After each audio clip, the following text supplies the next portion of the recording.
everything IE Sports Radio oriented, or at least wrestling oriented in terms of IE Sports Radio, man. We got a lot to talk about.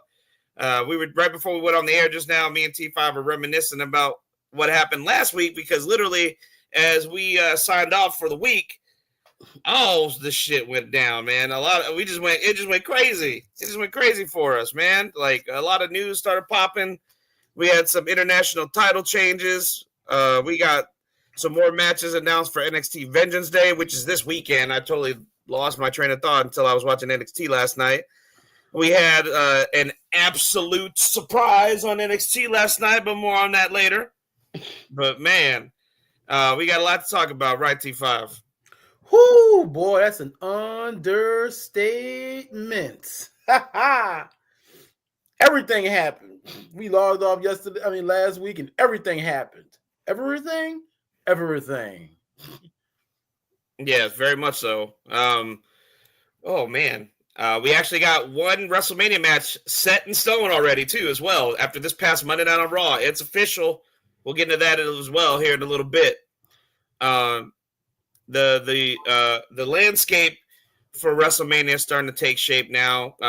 The final Elimination Chamber matches, are going to be taking place as those matches have already been, those spots are already getting filled up. The men's, I believe, only have one more spot left, if I'm not mistaken, and the women, I think, have one or two as well. So, I mean, we're going to be closing in on those final participants for the Elimination Chamber, and those other title matches will be set in stone for WrestleMania as well, coming up soon, man. We're not. It's crazy. Like, this month is almost over.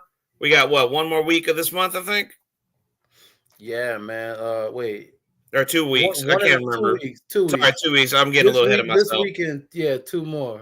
I'm getting a little ahead of myself. But yeah, we're getting close. We're getting close to the end.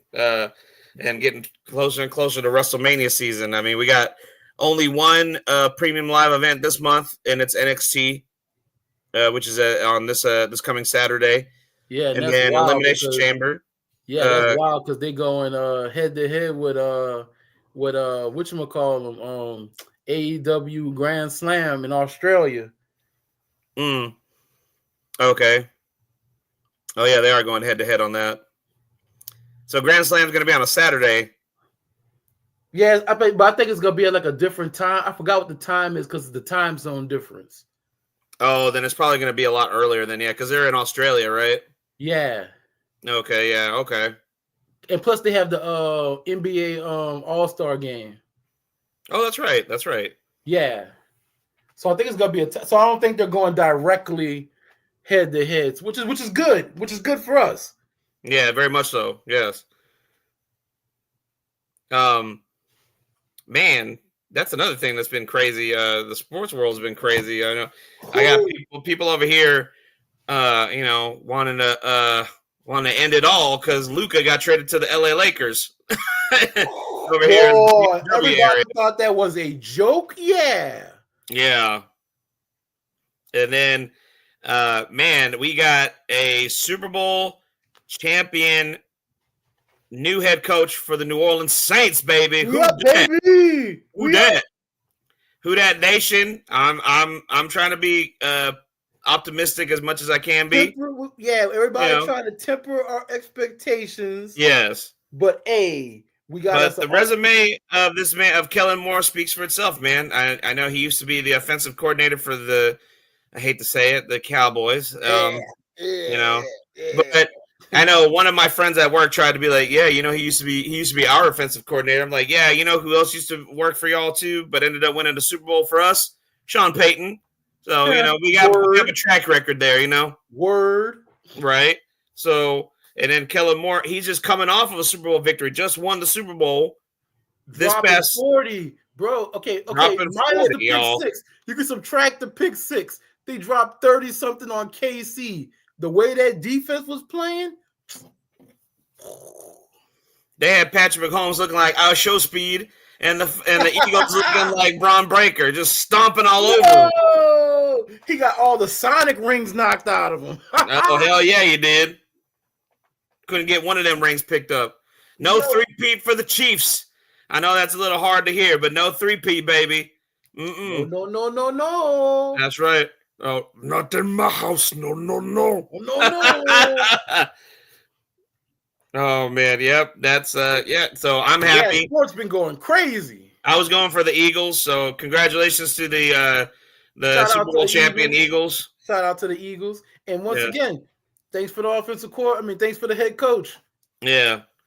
And I think I think it's a little preliminary since we're only 2 months into the year, but I think me and you, T5, we got to give Hater of the Year to, oh man, let's give it to Kendrick because damn. Lord, Oh man. We got to get somebody check on that boy Aubrey. He probably go check on wheelchair Jimmy. crying. Somebody go check on wheelchair Jimmy. He probably going to hop in that wheelchair again. Somebody go check on that boy. Boy. That boy's still sitting in his house crying. They really need to go do a welfare check on him, man. Boy. He's sitting in there. He crying like he hard crying like, well, you can't breathe. He like he had my ex-girlfriend sea walking on me. Sea walking, bro. No. Oh man. You got Samuel L. Jackson as Uncle Sam. Oh man. You got about 70-something thousand people saying oh, reminder. Oh man. Everybody talking shit about the only people that are talking shit about that Super Bowl performance are them old boomers of a lighter shade, if you know what I'm saying. Okay? Like they don't get it. Now see, this is the thing about it. This is the thing I had to not correct, but I had to add something to this because on my timeline, being from New Orleans, all me and my homies grew up. We were around the same age, in our 40s. A lot of my peoples did not like that All-Star. Did not like the halftime show, which surprised me. A lot of them did not. They said it was boring. What? Yes. A lot of my friends that I grew up with said that they did not care for it. It was boring. And a lot of them did. But it was like, and that's the trip part. Because you had, like you said, the boomers of the lighter shade did not understand it, did not care for it. But the trip part was the people our age of the darker complexion called it boring. Yes. And it's just the New Orleans people. It's just the ones in New Orleans. So I'm wondering, is they still mad because it wasn't Wayne or I feel like that could be it. Juvie or Master P? Is that why they called it boring? Because they didn't have one of our people come out there during the performance or something. That's why they called it boring. Because me and a couple other folks, we dug it from New Orleans. We dug it. Yeah. I was sitting there singing along too, bro. Mm-hmm. I was like, be humble. Then be humble. I was vibing, bro. And I laughed, bro. I laughed I was like, time out. Is that Samuel L. Jackson? Mm-hmm. Like people don't get people didn't get like the little nuances of his performance. It was like he was saying it.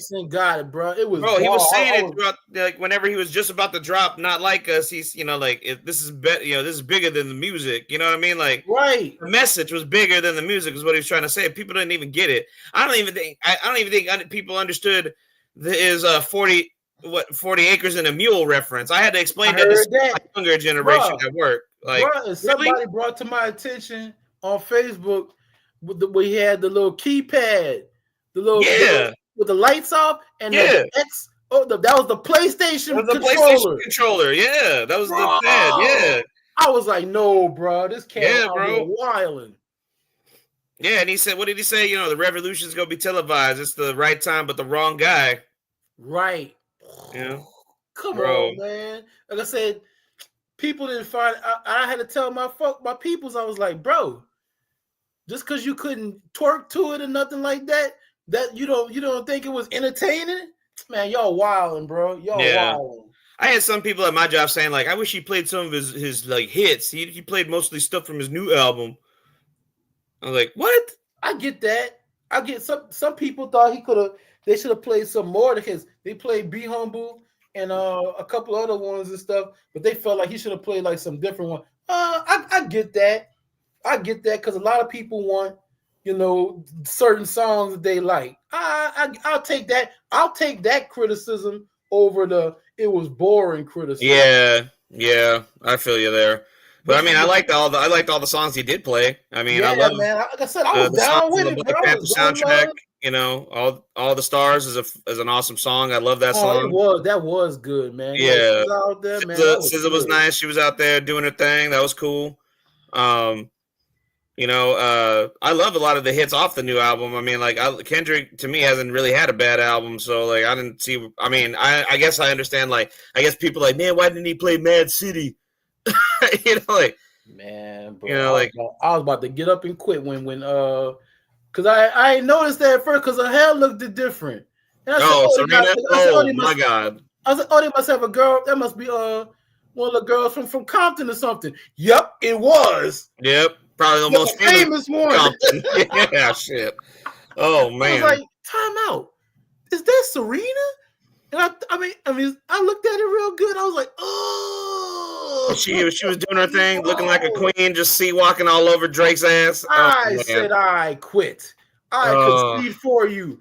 Throw in the towel, man. Throw in the towel. He can't come back from that. You thought him winning Grammys on this song was bad enough. Then he had to do it on national television in front of probably the largest viewing audience in the United States at the time. You probably got over 1 million people saying A minor. When he looked dead ass at the camera, smiling, his little devilish smile, like, say Drake, just dead ass right into the camera, smiling. All he needs is a snidely whiplash mustache and a top hat. That's all he missing. And his little dog to go like. That's all he needs, a Muttley. Oh man, Muttley. All he needs is Muttley, bro. I'm like, bro, you was straight up snidely whiplash petty, bro. He is the macho man of petty savageness. Bro, I'll say one thing. For Drake's sake, this better be his villain origin story. Oh, shit. This better be his villain origin story where he finds some way to come back and come up. He go away for a while. I think that's it, bro. He go away for a while, join the League of Assassins, and come back as Deathstroke. Oh. Come back as Deathstroke Drake. That's the only thing. Like this just influences him. Like this motivates him. He goes away for about a year or two, and folks be like, "Man, where Drake at? You know who I ain't hear from in a while? Drake." Like that. He come back like League of Assassins, savage, petty Deathstroke. For those of y'all that want to read DC and know about Deathstroke, you know how hard that boy go. That boy petty. That's what I'm talking about. Drake gonna come back and pull a Post Malone and start doing another genre of music. Oh nah, bro. He's like, hey everybody, I go by the name of Aubrey Drake Graham, and this is my new country album. I thought I couldn't handle the pressures of mainstream music, so I thought it looked inside my heart. Already mad. Nah, CMT already mad at Beyonce for that. Yeah, but Aubrey can get by because he got that white ass sounding name, and he'd be all right. Oh boy, you know who I like? Me and my wife like who? That new boy Aubrey Graham. Right, that new Aubrey. Yeah, I like him. I sure do like him. I like that boy. It'd be like Buddy Holly. How a lot of people thought Buddy Holly and his group was black. Oh man! Until they seen him at the Apollo. That's how Drake gonna be. Boy, I love me some Aubrey Graham. He got 2 of them singles. Ooh, me and my wife gonna see him. We're gonna see him at the Grand Ole Opry. Pull up at the Grand Ole Opry, and it's Drake. That boy got, oh man. Man, where's Aubrey Graham boy? That can't be no Aubrey Graham. I can't. Oh, man. It'd be like what you call like Blazing Saddles. The sheriff's up. The sheriff's bang. I can't. Yeah, I don't know, man. It's gonna be really difficult for him to come back from that, man. I just don't see it. Just not right now, anyway. Oh man, it's like I said. He better hope this is his villain origin story. And he's like, man, years ago, that bastard Kendrick Lamar ruined me and scarred my face. No, So I had to come back with a patch. He come back with a patch like Deathstroke. That's the only thing that can save him. If this motivates him and becomes his villain origin arc. Maybe. And then that's the only thing that can save his career right now. Oh, he gonna make money and stuff because he Drake, but it ain't gonna be the same though, man. You still gonna have that nasty taste in your mouth. I feel the longer he stays quiet, because 2 years ago, you know what I mean? Because everybody still remember Biggie and Pac. Everybody still remembers that. Everybody still remembers Ice Cube and the rest of NWA. Everybody still remembers that to this day. I think of some other good beefs that were like, you know, Nas and Jay-Z. Nas and Jay-Z was a good one. Eminem and what you would call them, man? That wasn't really Eminem and ICP. That was really one-sided, but people still remember that though. Yeah, Eminem had a lot of beef, so Eminem and ICP, Eminem and whoever. Yeah, and whoever at the time, Eminem and Christina Aguilera. I remember that because that was in like high school. I was like, bro, I can't believe that said that, bro. But this boy here, oh Drake, I don't even know what you can do, bro. I really don't know who you could even enlist to help you out at this point, dog. Like, he better because one ain't nobody gonna help him, and two, that's gonna make him look even more softer. Yeah, no. He had to go out and enlist help. Like I said, go away for a while, lay low, get swole, get you some League of Assassin training, come back with the patch over your eye, reinvent yourself, bam, bam, bam, come back as League of Assassins, Deathstroke, Drake, and drop you some hard stuff and pull a heel turn, man. Come back as Hollywood Drake. Turn. You need to pull a Roman Reigns. Go away from a while. Come back as a heel. Come back as Hollywood Drake. Get that blonde mustache, handlebar mustache going. That don't work for me anymore, brother. That don't work for me, brother. You're not gonna disrespect me, brother. Oh man. Do a remix over that Voodoo Child track. Yeah. Let him drop, bro. That's the best bet. The first thing we hear from Drake in 2 years is him doing a diss track over that Voodoo Child. Man, hey, that's a freebie, Drake. If you listening, that's a freebie. That's right? A free one. Yeah, I mean that's I don't know. Oh dear Lord, that boy got bodied, man. Boy, did he? That boy got bodied. That's like on Arrow when Oliver got shanked by Rachel Gould and dropped him off that mountain. That's Drake. Oh, he got shanked and dropped him smooth off that mountain. You ain't ready. Whoosh. It's like oh god. I'm trying to think of like comedy terms. It's like man, I'm gonna take it way back, bro. It's like that Rocky skit from In Living Color where Jim Carrey was playing Rocky and he was fighting Kim Wayans who was playing Grace Jones. Yeah. Cut me, Mick. How about look at me? Yeah, cutting me, Mick.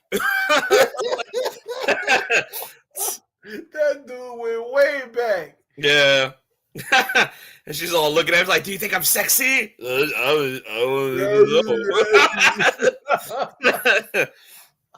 Oh, man. Oh, man. Oh, damn. We had some laughs right now, but before we get into our actual show about wrestling. I know, right? Right? I had to talk about that, man. We could not talk about that, dog. We had to talk about Kendrick. Bro.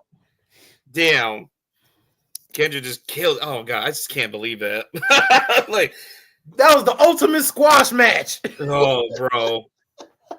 That was Braun Strowman versus James Ellsworth all over again. Bro, that was Kofi Kingston versus Brock Lesnar. Oh, yeah, that was it. That was Sheamus versus Daniel Bryan. Title exchange. That was it. That was done. Boom. Get on the apron, get bro kick. End of the match. Yep. That was definitely that. Oh, man. Boy. Let's take a quick break. Let's hear from our official sponsors right here at IE Sports Radio that keep the lights on for us to do this for y'all. Stick around. We'll be right back. Don't go anywhere. Don't go anywhere. Stay tuned right here live on the official IE Sports Radio X account. We're streaming right now. It's the IE Sports Radio's favorite pro wrestling podcast because we're the only one. IE Wrestling Show with the Crescent City Savage and your boy, the SoCal Saint. We'll be right back in just a moment, guys. Do not go anywhere. Stay tuned, y'all. We'll be right back.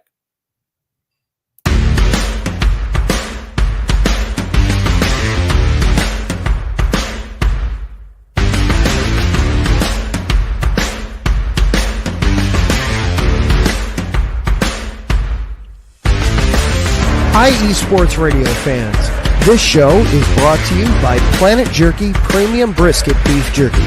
Planet Jerky is the official jerky of the 2022 California League champion Lake Elsinore Storm, single-A affiliate of the San Diego Padres. This all-brisket jerky has gluten-free options, contains no MSG, no sodium nitrate, is low in sugar, and high in protein. Go to their website at planetjerky.net and follow them on Instagram at Planet Jerky. Planet Jerky, the jerky that's on a whole other planet.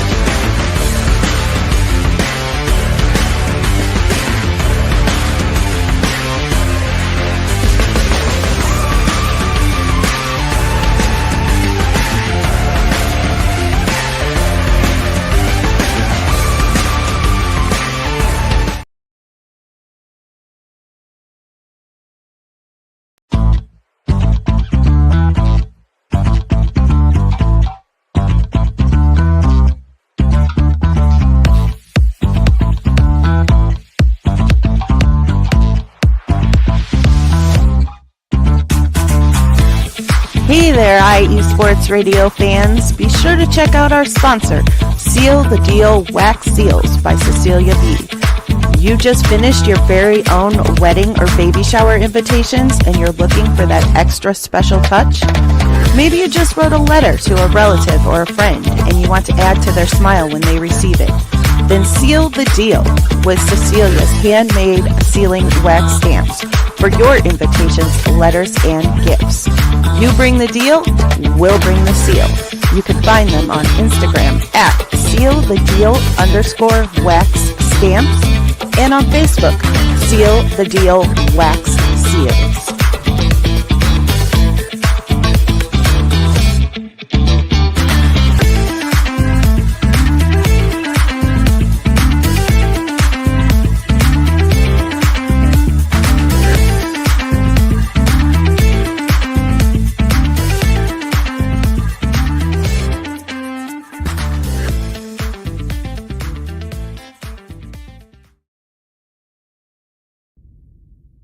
Rise and shine.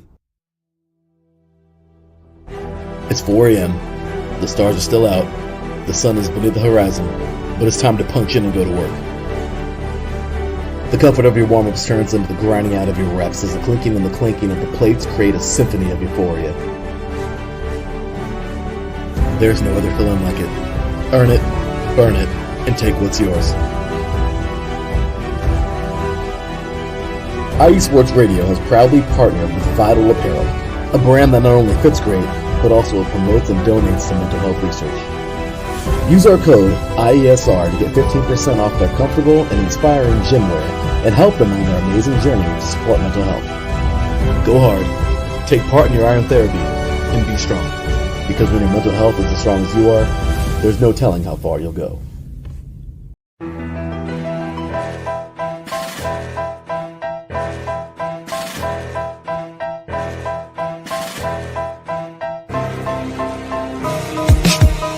For the last 10 years, IE Sports Radio has been bringing you amazing content ranging from interviewing legendary athletes, coaches, and other authorized media personnel to building tailor-made shows dedicated to all major sports cities around the country.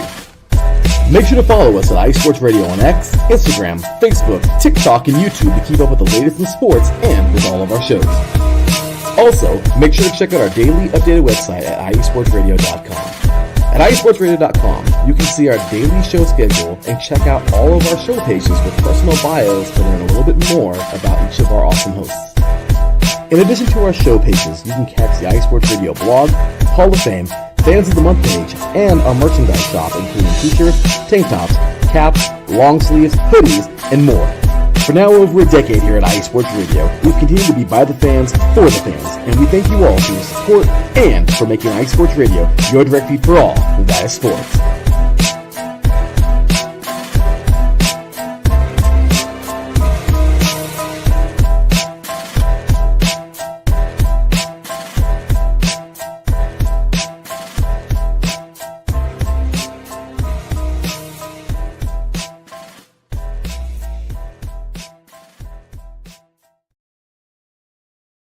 We are back live right here on the IE Wrestling Show. Your boy, the SoCal Saint, and my boy T5. We are back. Yo, T5 seems to be a little preoccupied. He good. One of our official sponsors. We don't have a drop for yet. I don't think, because I was looking for it. I didn't find it yet. I don't know if I'm mistaken. Somebody at the in the corporate offices of IE Sports Radio, let me know, but I'll go ahead and shout them out right here. Please check out our newest sponsor, Raw Nutrition Supplements. That's right. GetRawNutrition.com. Go to GetRawNutrition.com. Use the promo code IESR for 10% off your entire order. If you're, into working out, you like drinking that creatine, those protein shakes, those, what the hell they call it? Like those pre-workout drinks. You can find all that on GetRawNutrition.com. Use that promo code IESR for 10% off. Check them out, guys. They have a lot of cool stuff there. They got the fire supplements and everything, man. Yes. Yo, our boys, we got some shout-outs in the chat room. Show some love to Taryn Rodriguez, host of the SoCal Supreme Sports Show, and Set Point. Good afternoon, Martina Travis. Thank you. We will try to have a great show. Hopefully we're doing all right so far. And our boy Ralph Calise, host of the Yinza Report, giving a shout out to us. Yes, man. Let's go. Let's give him a yeet and a hoo, hoo, hoo. That's right. Shout out, Ralph. Thank you for tuning in, man. All right. He's asking about that new faction in NXT. You know what? I don't know. Are you talking about the one that's being teased for Vengeance Day? Are you talking about the faction that showed up at the end of NXT that took out Tony D'Angelo with Sean Spears and what's his name? Brooks, right? Brooks something. Fuck, no, what's his name? Damn it, not Brooks. That's somebody else. God, he used to be a tag team partner with Josh Brooks. What's that dude's name? Brooks Jensen? Is that his name? It's Josh Briggs, sorry. Oh, so Josh Briggs. Yeah. So it is Brooks Jensen, and then those two other guys I'm not familiar with. I know it's Sean Spears, and now apparently Izzy Dame is in the group. He's asking about he's asking for the one for the Vengeance. So I don't know. I haven't heard anything. I've been looking for stories, seeing if anything's been spoiled, but yeah. The one for Vengeance Day. Yeah, but cats.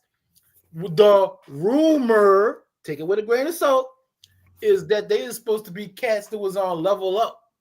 So you might not have seen them because nobody really watches Level Up. So okay, so it's supposed to be some new cats that we don't know about. Yeah, like 100% fresh spanking. You ain't seen them cats unless they was extras or something in the background or something. Oh, okay. All right. Yeah, you gotta be real. I haven't even heard that. I didn't see anything about it. That's one of those things that I'm like, wow, this is one that they're actually keeping pretty close to the chest. Like Shawn Michaels is doing a good job of not letting anything get spoiled on this one. It was like one of these super nerds that sat there and they like I said, it's speculatory. Right. So, I guess we'll find out on Saturday, huh? Word. And I know we should have. We didn't even do our little spiel to get people following us. But please follow me at IE Wrestling Show on TikTok, Blue Sky, and X. That's right. We are streaming live right now on the official IE Sports Radio account. But I shared the link on my official page. You can check it out. Check out my TikTok page and Blue Sky as well. And please show some love to my boy T5. His personal page is Who Is T Fizzle on X, and his show page for his other show here at IE Sports Radio is Crescent City _IE. That's Crescent City _IE. He is also the host, of course, of the Crescent City Connection, Saturdays, high noon, 12 p.m. Central, 1 p.m. Eastern Standard Time. He talks everything Louisiana sports. I'm sure he's going to have a lot to say about our new head coach for the New Orleans Saints, Kellen Moore, that just been announced. I'm sure, T5, I know you can't wait to give your 2 cents on that, man. We're gonna talk about it as soon as we back up and running. We're gonna talk about it. But yeah, you can find me on Blue Sky, the letter U, T5 at Blue Sky, blah blah. There you go. That's right. But yeah, shit. Let's get into some wrestling news, man. I know we mentioned, me and him were kind of chatting it up before we went live, but I wanted to make note about this and give congratulations to oh God, where is my story? Here we go. Sorry, I had my notes here. I'm trying to pull them up now. I do apologize, y'all. I should have been more prepared. Why is it not? We're professionals, dang it. I know, right? Sorry. We trying, folks. We trying. We're trying. Shout out to New Japan Pro Wrestling. I would give him a legend since he's been there for 2 decades already, over 2 decades. Hiroki Goto, after 22 years and 9 separate attempts at the title, Hiroki Goto has finally been able to capture the IWGP World Heavyweight Championship. He defeated Zack Sabre Jr. to become the new IWGP World Heavyweight Champion at what was the show called? New Year's Dash, right? Or no, not New Year's Dash. New Beginning. Yes, New Beginning. That's insane. I mean, the person that wrote the article about this said, never give up on your dreams, work hard, be persistent. How could you not? Because 22 years of grinding, and there you go. It all pays off. He is the champion of New Japan Pro Wrestling, one of the most tenured, longest running professional wrestling companies in the entire world. Okay. IWGP heavyweight champion of the world, Hiroki Goto. I gotta give it awesome congratulations to that. That's awesome. My heart grew 10 times bigger, bro, because I've been a long time Goto fan, bro. And I ain't think I when I heard the match, I was like, he probably just another challenger for Zack Sabre. Right. Zack Sabre need to solidify himself. And I heard he won. I heard Goto won. I said, what word? Because at first I thought he was just going to challenge for like the open weight title or something like that. But when I heard it was the world title, I was like, oh, they're just going to be a challenger for the solidified Zack Sabre. But then when I heard he beat him, I was like, word, son? Word? Oh, bruh. My heart grew 10 times larger, dude. I was like, right. That's what's up, bruh. That's what's up. That doesn't. It doesn't. It's a big deal, man. I'm really excited for him. I'm a fan of Goto. Whenever I started getting into the Japanese style of wrestling and I started watching NJPW, he was one of the guys that stood out for me. I was like, I like this dude, and so it's nice to see him get his just desserts. Getting that big title win over a guy like Zack Sabre Jr. So that's really cool to see. And he's already got his first title match lined up because New Japan Pro Wrestling announced about 10 hours ago the lineup for their 53rd anniversary show on March 6th. That's right. It's going to be the New Japan Pro Wrestling 53rd anniversary show. That's crazy. 53 years of NJPW. No time, bro. That's right. What a time, man. March 6th. The night's going to be headlined by Hiroki Goto's very first title defense against the ace in his retirement tour, Hiroshi Tanahashi. What? Yeah. Tana with the good hair. going against Goto. Could this be the final chance that Tanahashi can hold the IWGP World Heavyweight Championship before he calls it a day on his career? Or will Goto get his first successful title defense against the NJPW living legend himself? The Ace. The Ace, man. Ace. That's gonna be a hard-hitting match, man. That's gonna be the definition of Japanese strong style right there. I'm looking forward to that. 100%. The co-main event for that show will be El Desperado defending the IWGP Junior Heavyweight title against Francisco Akira. Ooh, let's go Despy. Let's go Despy. Team Despy, baby. Other matches announced for the show are going to be Los Ingobernables de Japón, Hiromu Takahashi, Shingo Takagi, Tetsuya Naito, and Yoto Tsuji will take on the House of Torture, Dick Togo, Sho, Yujihiro Takahashi, and Evil in an 8-man tag team match. Dogs.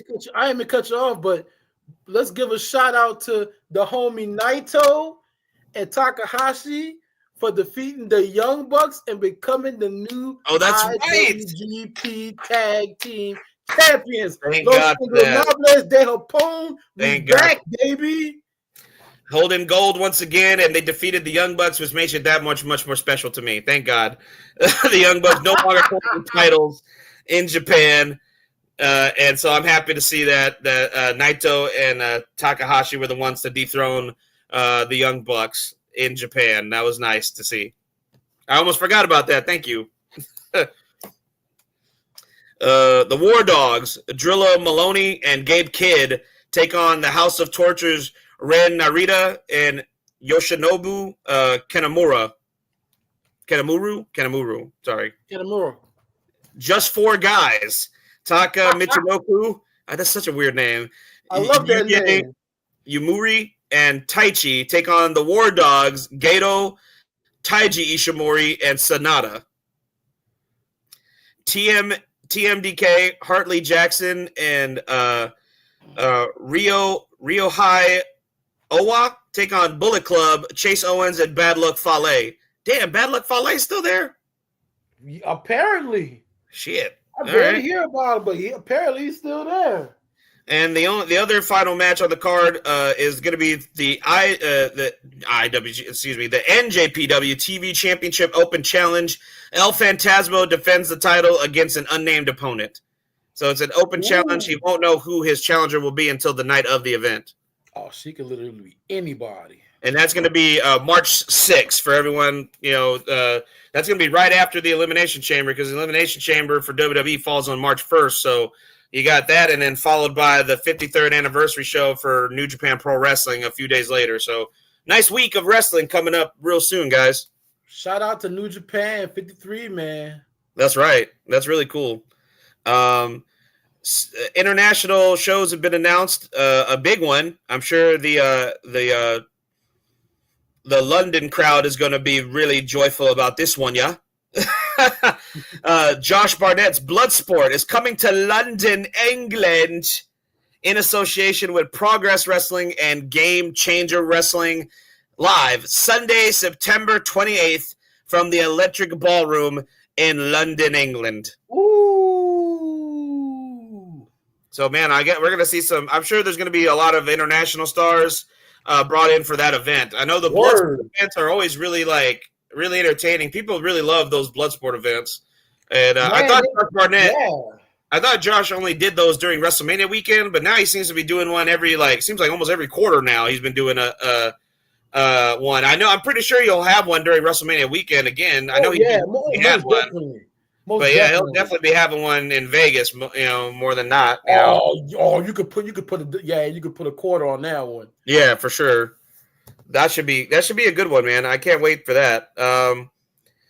We didn't talk about this last week because we only focused on the Royal Rumble itself on last week's episode. And shout out again, real quick. I just want to say shout out to our girl, the First Lady of IE Sports Radio, Felicia Ruiz, for joining us once again for another special episode of the IE Wrestling Show. Thank you, Felicia. It was really cool having you on the show and giving your thoughts and predictions for what the road to WrestleMania looks like ahead of us. So it was really nice to see. Hopefully, we'll get her back on the show before she herself actually heads to Vegas, because she is going to WrestleMania weekend with her son in April. So we'll actually have some eyes live on the ground in person at Allegiant Stadium in Vegas. So that's really cool to hear. So hopefully she'll give us some feedback as well whenever she comes back from Vegas. We love you, Queen. Yes, right. We love you. Oh, man. But we didn't talk about this. That was announced during the Royal Rumble show. But anybody out there a Tubi fan? Anybody subscribe to Tubi or watch Tubi television shows, movies, anything like that?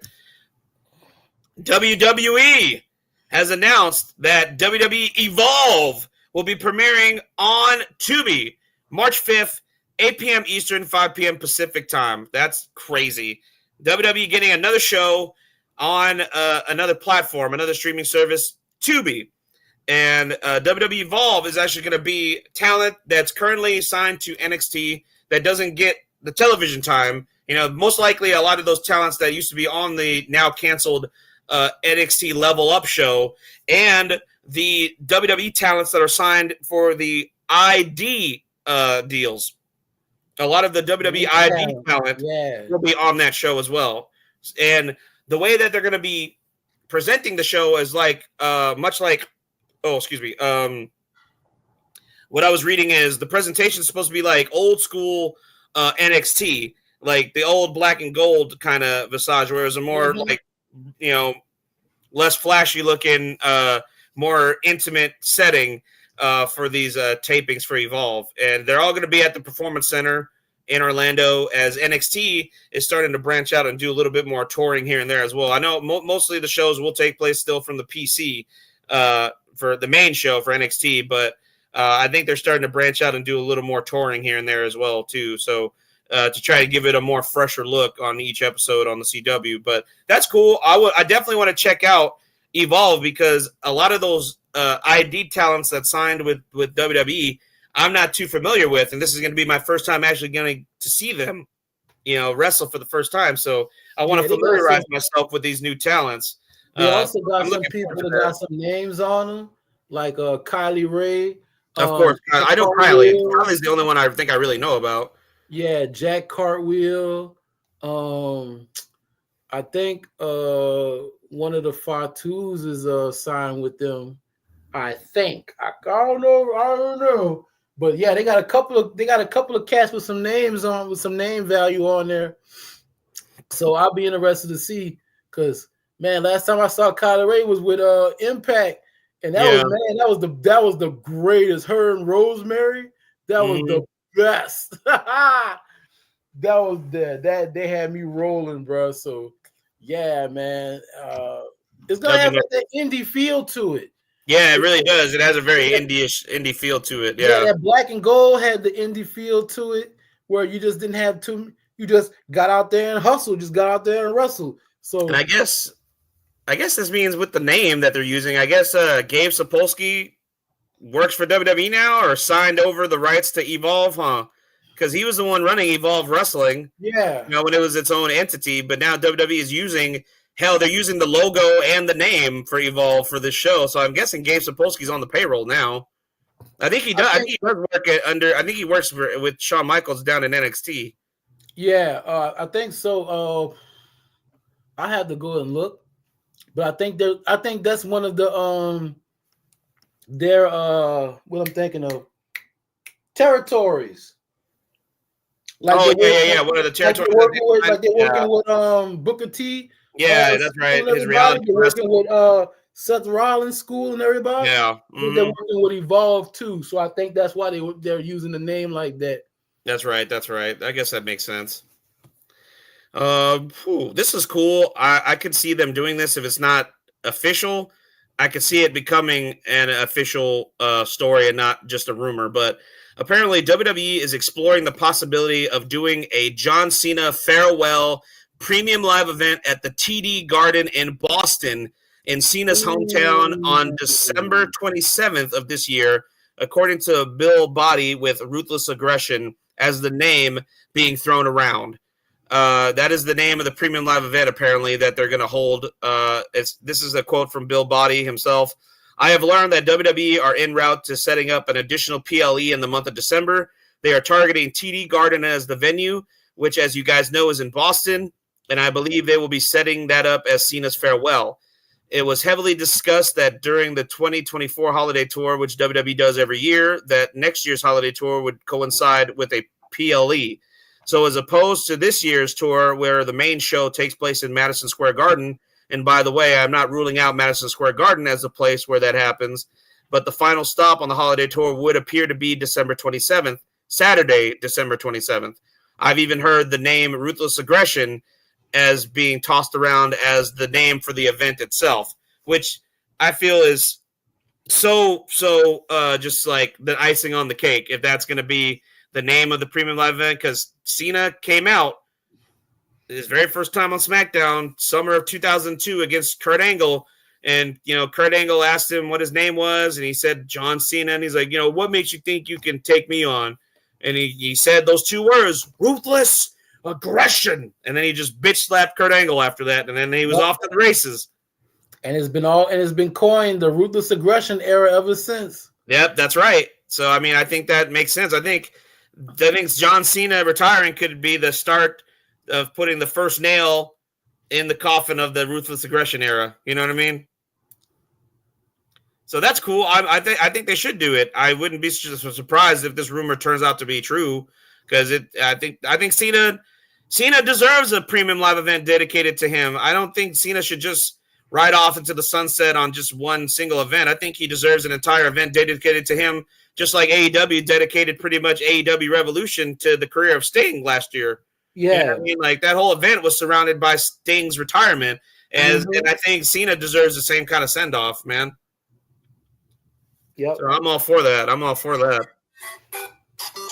So we got some big wrestling news. Let's get into it. This is right here. I got the little tagline running down below. Multiple wrestlers future endeavored by both AEW and WWE. This happened right after our show went off the air last week. We just started seeing the bus flip. All these people just started getting the axe. Let's see. To name a few, one that did surprise me just because she was in the Royal Rumble was Sonya Deville. Her contract will not be renewed. So she hasn't been let go, as in like, hey, like, we don't need you right now. We're just not going to renew your contract, which is basically the same thing, but you know what I mean? Like, yeah, they look at it a different way. They're like, instead of like, hey, we're firing you, we're just not going to renew your contract. Yeah. So Sonya Deville no longer with the WWE. Down. Authors of Pain and Paul Ellering no longer. Yeah. Authors of Pain and Paul Ellering no longer with the WWE. So the Final Testament is no more. Just Karrion Kross and Scarlett reside back on Raw. Cedric Alexander no longer under contract to the WWE. I'm sure Tony Khan can't wait till his 90 days are up so he can add him to the Hurt Syndicate, which I would not be shocked at. But that's questionable. That is questionable because Tony Khan did famously mistreat Cedric's wife, Big Swole. So I think I would rather see Cedric in TNA, or I could see him in TNA more than likely in AEW. Bruh, unless MVP brokers some sort of they patch things up sort of type deal, because I heard they pushing for him already. Unless they broker some sort of making up type deal or whatever, bruh. Him in TNA, bruh. Him versus Mustafa Ali, versus run that back, bruh. That'll feed families, bruh. That will end hunger. That X Division match will end hunger, bruh. Hell yeah. I say do it. I say TNA should jump all over that. I wouldn't be surprised if Triple H or Shawn Michaels kind of helps these guys land on their feet, since they have that deal with TNA. Like, look, man, like, we can't, we got to make room on our roster, I guess, but because we don't have any plans for you right now. They just brought him back to NXT, though. Yeah, I know, but that's because he had nothing for him on the main roster. So why cut him out of NXT when he could be helping somebody in NXT? That's the trip part. Because because they main event picture, is kind of lagging right now, man. They need all the help they can get from the dude, at least from the dudes. They need all the help they can get, man. Well, they got some help, but more on that here in a little bit. Yeah, more on that in a little bit. But I can see Cedric going to TNA more than likely. I mean, like I don't know. And I'm not speaking for him, but I'm speaking for myself. If somebody disrespected my wife, I'm not going to turn around and go work for the guy, no matter how much money he puts in my face. I'm sorry. My wife's self-respect and my love for her comes first, no matter what. Yeah, I can see that. Like I said, man, him and TNA in that X division, bro. Boy, that'll feed families right there, boy. I'm trying to tell you, bro. That's true. That's true. Ultimate X, him, Ace Austin, but I put him with top dollar. AJ Francis and his little group. Oh yeah, him and Rich Swann together. That'd be dope. When Rich Swann come back, him and Rich Swann as a tag team. That'd be dope. Hey, that's a freebie. That's a free one for y'all, TNA. That's right. I'm cool with that, man. That'd be sick. Who else got released from WWE? This hurt my heart because I think she's really talented and and she's so damn pretty. But Isla Dawn no longer under contract to WWE. Yeah, bro. Oh. I know. This made 0 sense, bro. You need women tag teams. They just had the championship not too long ago. Yep. Blair Davenport she's gone. Blair Davenport, another one that's been released. I think she might be going back to Stardom, but that's another one. Her and TNA. Her and Isla should get picked up. They need to rebuild that Knockouts division, and those are two prime candidates right there. Well, that match right there will end hunger. Right there. Her versus Masha, because they have such a similar style. Yeah. That'll end hunger right there. Yeah. I could see that. It wasn't known, but apparently in late January, Duke Hudson of Chase U fame is no longer under contract to NXT, so he's another release there as well. Surprising release too. Yeah. Who else has been? Oh, the Good Brothers, Carl Anderson and Luke Gallows, no longer under contract to WWE anymore. Carl Anderson is still injured. Yeah. So that's unfortunate. I mean, I'm a big fan of the Good Brothers too, but I mean, they really haven't done anything of note, so they're just holding space there. So I mean, that's the thing about it, you gotta shuffle.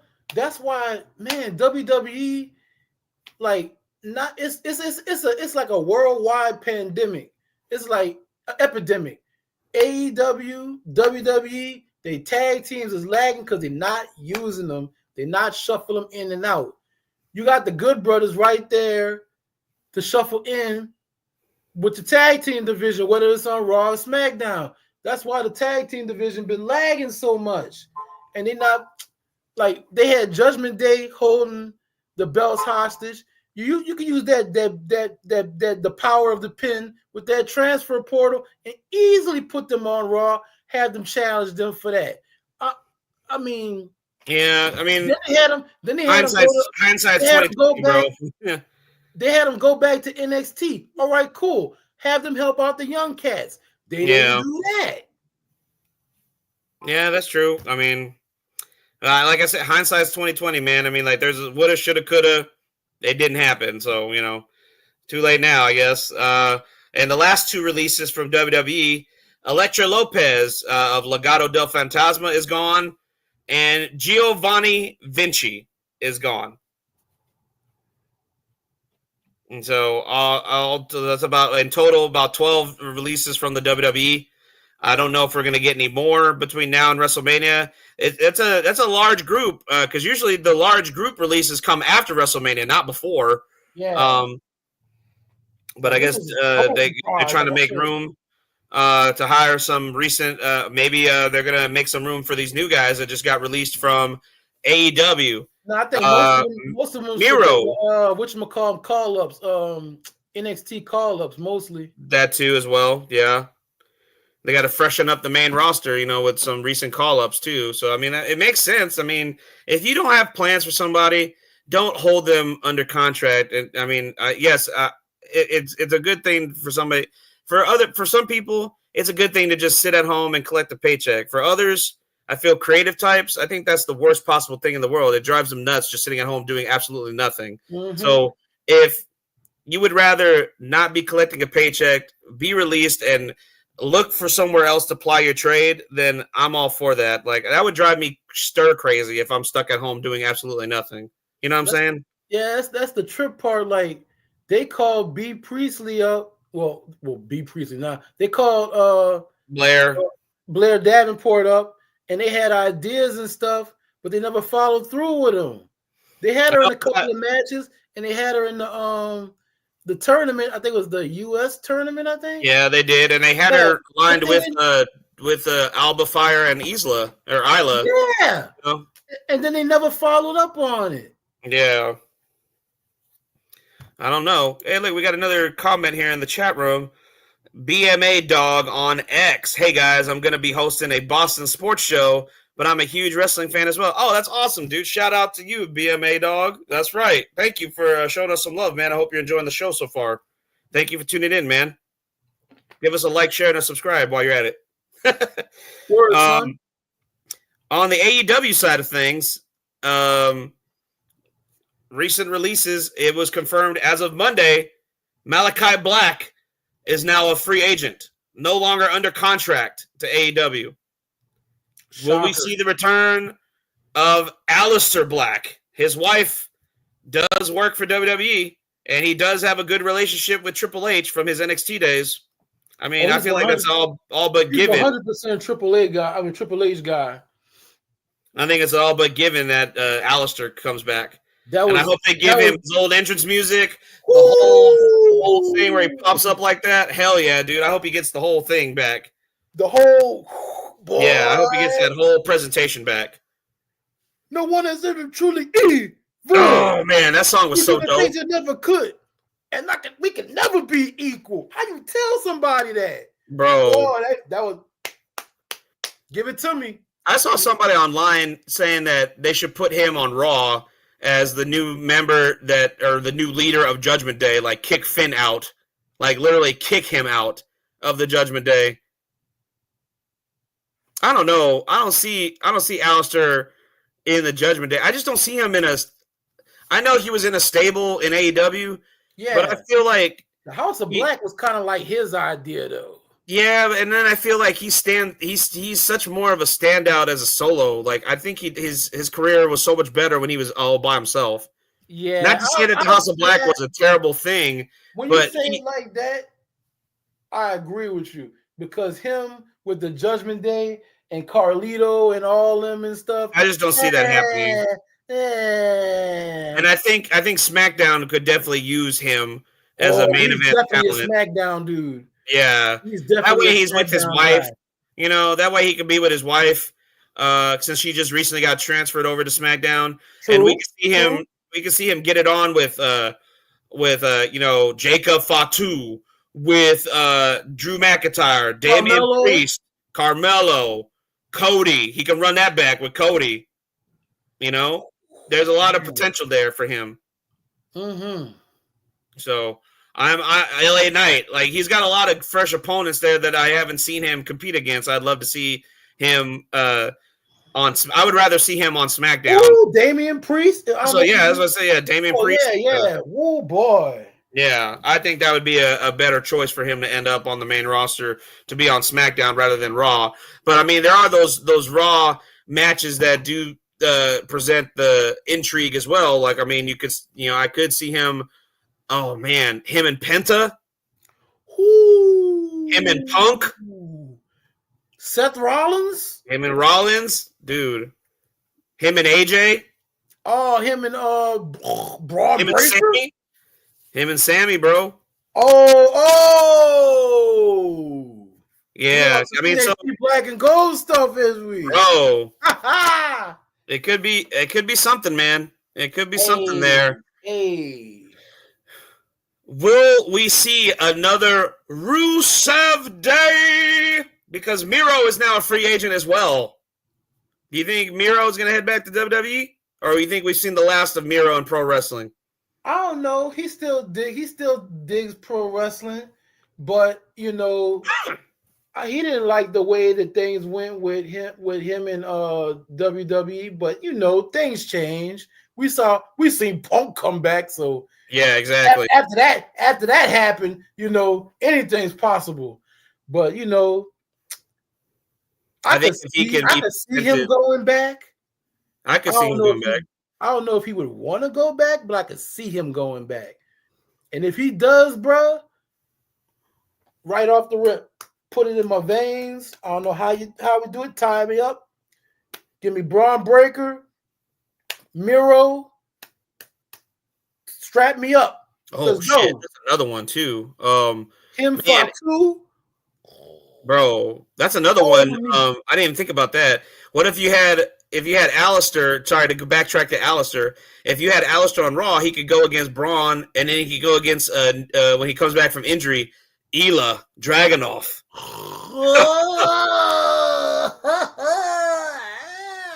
That would be sick, man.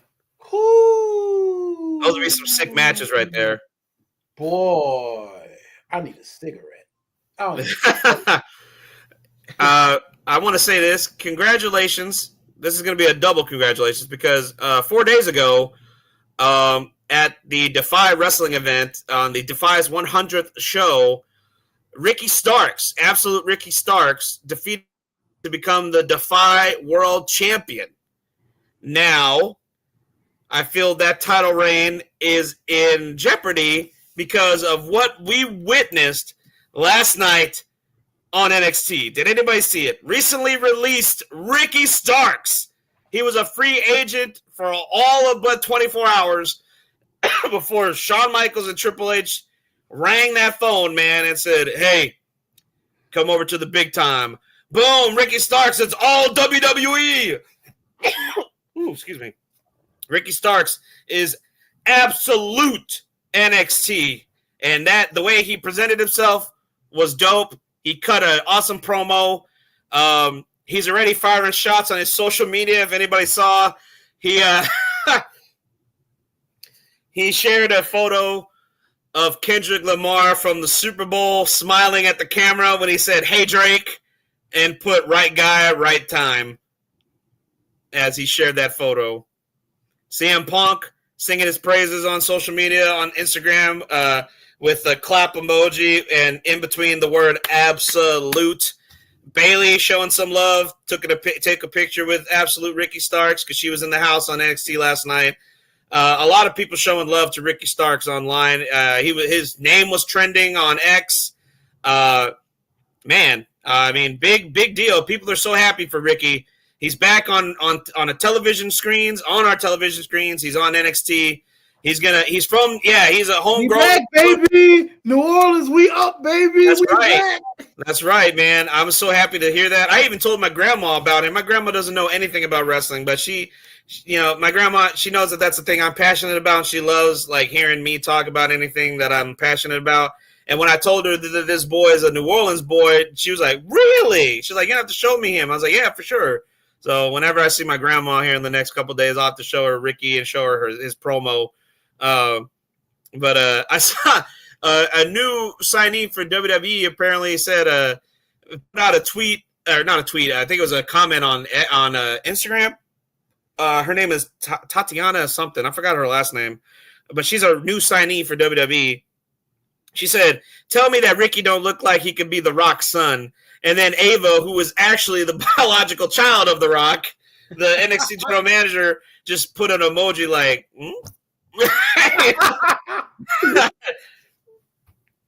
but yeah, Ricky Starks, man, he was a free agent for all but 24 hours. And now he's in NXT. Damn, they needed that. They absolutely needed that. They faxed that contract over. They needed that. Cody Rhodes is smiling. That's one of his boys. Ricky's is a Cody and CM Punk guy. And he didn't get. He was pushed very strongly early on in his AEW days. Don't get me wrong. I will give credit where credit is due.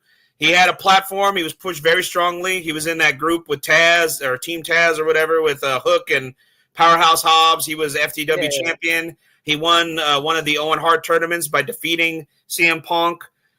He won the tag team titles with Big Bill, a.k.a. formerly known as Big Cass. But he definitely needed something more, man. Like, I felt like his career didn't jump off where it should have gone to. He could have been a major player. It's just one of those things, man. It's just one of those things that is just a disappointment. But now he's finally going to get to show his skills, and I know he's going to be a main event player in NXT because, damn, they desperately need main event talent on the men's roster. 1,000%. Yeah. So I'm so happy to see him in NXT. It's a good thing for him, good thing for NXT. One person's loss is another person's gain, man. And that's how you got to look at it. So congratulations, Ricky Starks. I know you're super fucking happy right now. I'm happy for you, man. Let's do this, man. I'm looking forward to what your career holds for you, man. Bro, I've been a fan of this cat like when he was in NWA, bro. I know nobody talk about or watch that no more, man. But he was on, the first time I seen him was on NWA Power, and that man cut a promo, and I was like, bro, who is this cat? This cat flashy as hell. And I would watch every week on YouTube watching this dude. And I was like, bruh, this cat fly as a kite. And I heard he was from New Orleans. I was like, that's it for me. That's all I need to know. That's right. That's right. A couple of weeks later, he popped up on AEW when it first got to going. And he was one of Cody's he challenged him for, he was like open challenge for the TNT title, and I was like, snap, Ricky Starks, and I was wilding. Next thing you know, they signed him up, all elite. I was like, bruh, this is it. This is all I need in life right now, bro.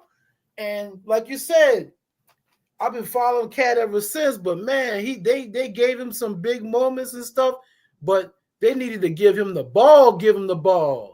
Like, they gave him the TNT title, but I mean, he needed the ball, bro. They had him with the 4 pillars. That was all right. Right. They had him go against some notable, cats, but like I said, he needed the ball, right, bro. He did. So when he came back from injury, they needed to put him right back in that lane. They tried to, but when all the Punk stuff happened and everything, they tried to, but they never got to go and never kept up with it. Yeah, exactly. So, hey, man, you got to put that man on TV, bro. You can't keep that cat at home. You got to put that man on TV. That's right. That man. I wonder what part of New Orleans he's from, because I know he's from New Orleans. East Bay. I know he's from the East Bay. I think he's from like New Orleans East, I think.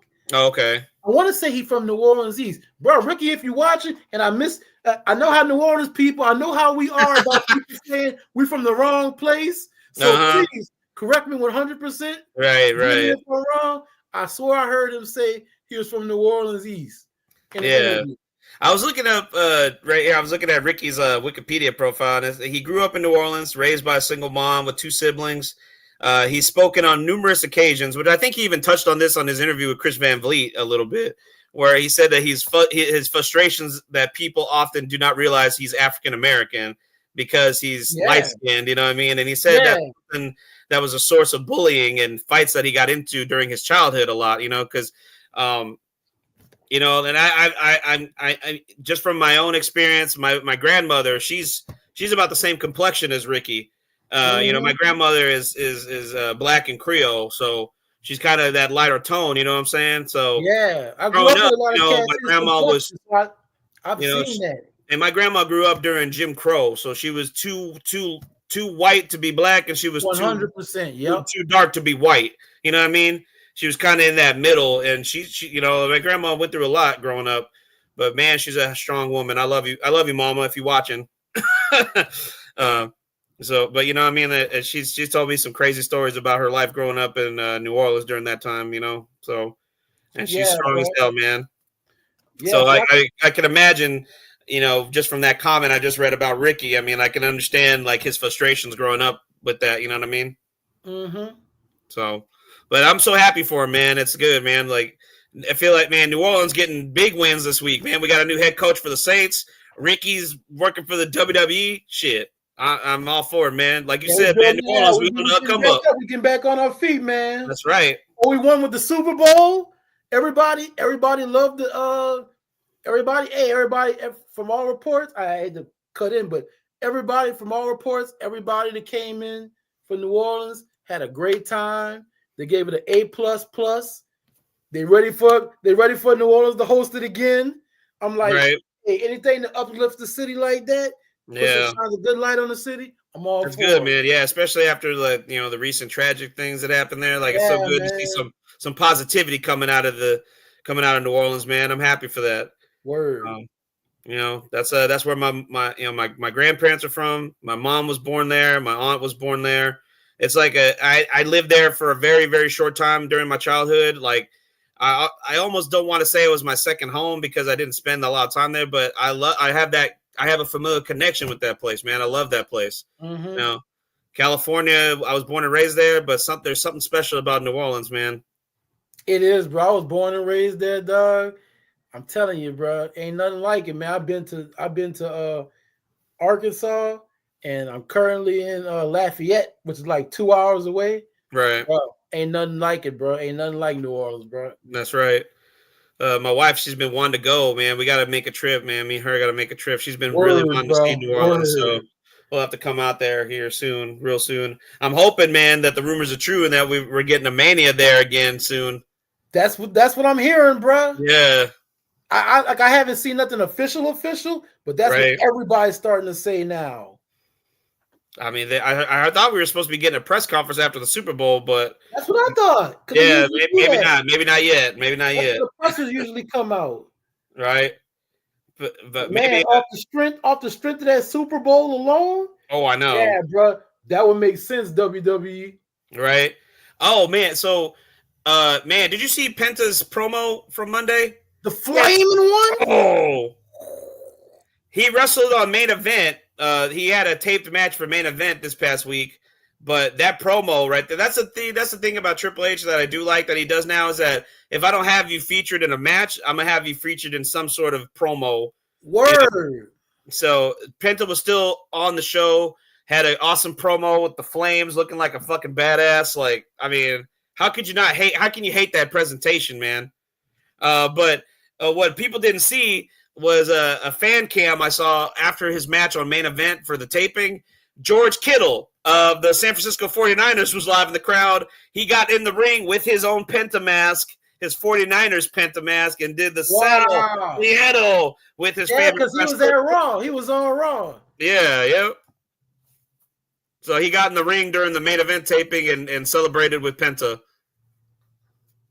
So that was cool. I just wanted to shout that out because George Kittle is a big Penta fan. Apparently, I don't know why I didn't put two and two together because he's been doing the settle miedo like on the NFL field.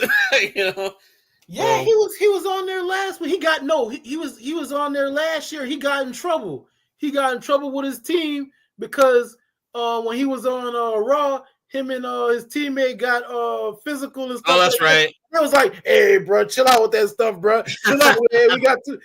We already got dudes injured. You chill out with that. That's right. I do forget. I remember that.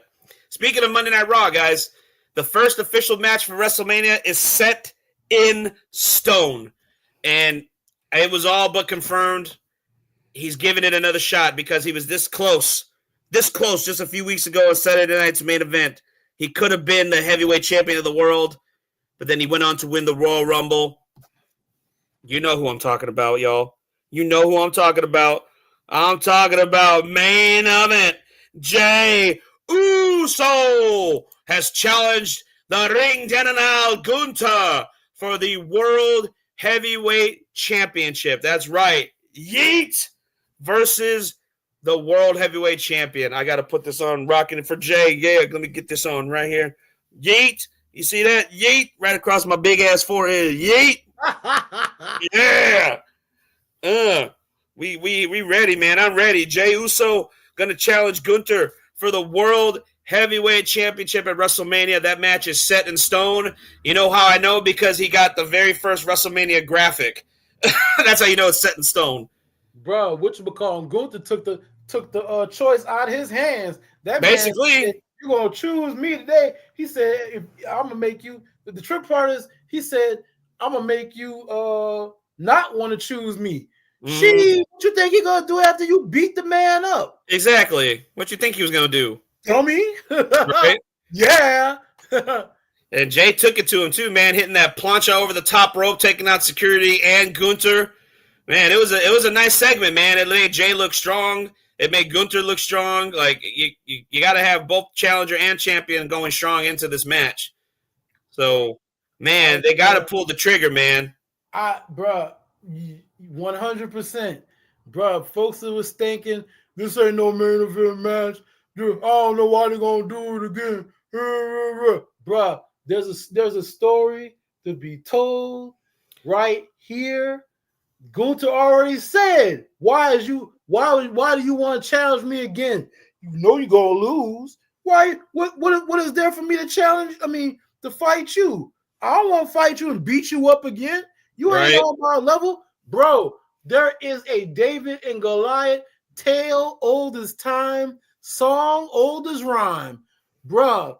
All you gotta do is give it some time to cook, let it simmer, and like a crock pot, put the lid on it and let it sit there till WrestleMania and let it cook. That's right, man. I'm all for it, bro. Before we take a quick little break to hear from some of our affiliates here at IE Sports Radio, I got to say this. Now, hear me out, brother. Hear me out, T5. Let me paint a picture for you. I know last week we talked about, the potential for what could be one of the other main events for WrestleMania. And I feel Jay is so over that I don't think another match could go on after his title match, especially if God willing, he wins. There's no way that crowd is going to be like, the crowd is going to lose all their shit during that. They're going to be dead for the rest of the show. You don't want that. Especially not at WrestleMania. So he's got to be the main event I got to say, that's got to be Saturday's main event. That's got to be night one main event. That has to be night one main event. That has to be. No question. Night two. I know we were kind of tossing around the idea of this three-way between Rollins and Roman and Punk, but let me paint another picture for you. What if we just get Roman and Rollins? It's not going to be a main event. It's going to be one of the big top-tier matches, but Roman's not going to be closing the show. Mm-hmm. What if it comes down to, at Elimination Chamber, CM Punk and John Cena? And Cena beats Punk, punches his ticket, and challenges Cody Rhodes for WrestleMania. But then Punk is in that favor. Oh, and we get Cody, Punk, and Cena WrestleMania WWE Championship Night 2 main event. Good night, everybody. Woo, boy. I was just thinking about that the other day when I was at work, in between calls, and I was just like, man, like for some reason, like the Punk and Rollins and Roman three-way doesn't sound like a main event to me. That doesn't sound like something that would close the show, but this does. And Punk, I believe, deserves his WrestleMania main event. Cena deserves to have a final main event match at WrestleMania. And Cody has been running fucking hard all year long, doing the Cena tour, if not probably more. He's been doing it. He's been working hard as hell, man. He's been making all the shows. He's been wrestling on shows that he's not even a part of. I know for a fact because he wrestled in a match that was not televised for fans at Monday Night Raw in Dallas a few weeks ago. He's been doing that a lot lately. He's the main. He is the main champion. I say Cody, Punk, and Cena main event of night 2. Bruh, that sounds sexy as hell. Cause man, like you said, with Roman and Seth, you probably had to put them on first because he either goes first or last. That's right. So you'd have to put him on first. That sounds like a grudge match based on what Seth did to Roman, that sounds like a grudge match, a beef that never ends. There's the beef that never ends. You can run that. You can run that the first match number 1. Yeah, that makes sense. It's a grudge match. Don't need a belt. What you said right there with the Elimination Chamber and calling the favor and everything. Yep. That sounds sexy as hell, bro. Because Cody need a challenge. He needs somebody that's gonna, like Kevin Owens, that's gonna bring it out of him, and that's gonna pose an actual threat that you like. Oh, no, he just gonna walk off. No, he might lose this damn belt, and you get Cena on his last tour, his last shot at getting this title, and you got CM Punk. All he wanted is the main event, and here it is. And he's going against one of his oldest rivals, and he's going against one of his oldest friends through Dusty. So it's like a older brother, little brother relationship. Yep. And he sat there and told him what he told him. I'm not going to stab you in the back. I'll stab you in the front. I'm coming for that title. Yep. Boy, hey, y'all chill out, bro. I don't need all this, the cinema and the storylines. Y'all chill out with that, bro. Y'all convinced me, bro. I already said I was going to watch. Chill out, bro. I'm all for it, man. That's what I think. I'm I hope putting my bottom dollar on that now. Whoever we gotta leak this to, there you go. There's a freebie. There you go. That's a freebie right there. That's a freebie.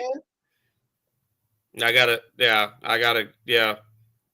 Like I could see it happening, like contract signing. Adam Pearce and Nick Aldis are right there. Cena and Cody in the ring, about to sign on the dotted line, and then you hear, "Ladies and gentlemen," and everybody's looking at Paul Heyman coming out, and he's just like, I have a quick announcement. I had to go above and beyond. I went to the head of WWE. I talked to Paul Levesque, Triple H, and he made this official. At WrestleMania, it's not going to be John Cena versus Cody Rhodes for the WWE Championship. It's going to be John Cena versus Cody Rhodes versus this man. And then you hear that. Oh, and here comes Punk. And then you can just hear Pat McAfee like, "Holy shit, Michael Cole." And, oh, man, I can just see it now, bro. Like, oh, my God, I think CM Punk has called in that favor. The favor that we all were. They mentioned it the other night. They mentioned it. Dude. It's still looming. It writes itself, brother. It writes itself. 100%. 100%. I'm putting it right now. Right now. I'm betting on it right now. Anybody in the chat room, if you disagree with me, let me know. What you got a better idea? Let me know. Let me know right now. Because, bro, he mentioned, Punk even mentioned, oh, John Cena got a bye. And he was like, he deserves it, but guess what? I'm going to work for it.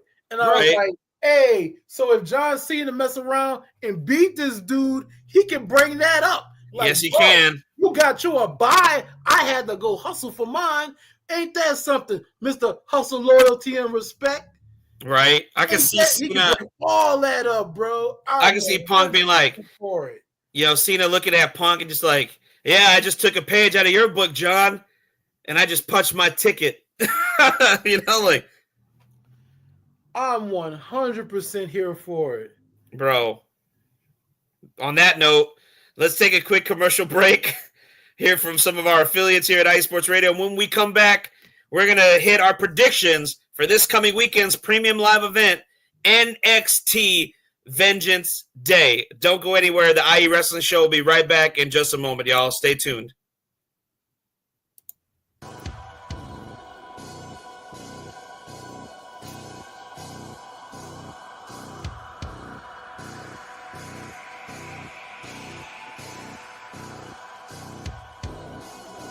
Are you a fan of Minnesota sports?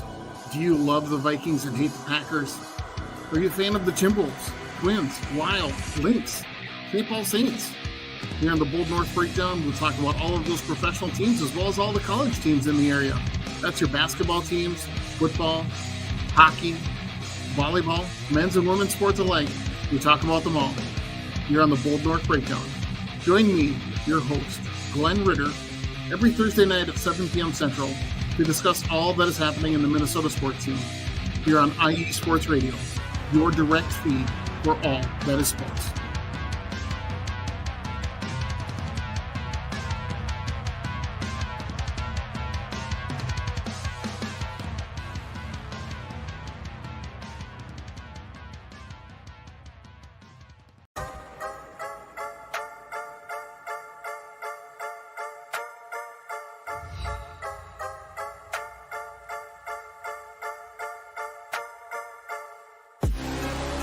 What's up, Wisconsin sports fans?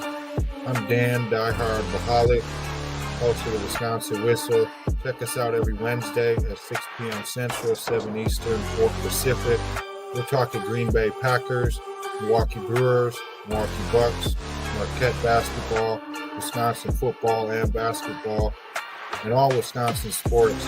Don't miss us each week, Wednesdays, 6 p.m. on IE Sports Radio. Your direct feed for all that is sports.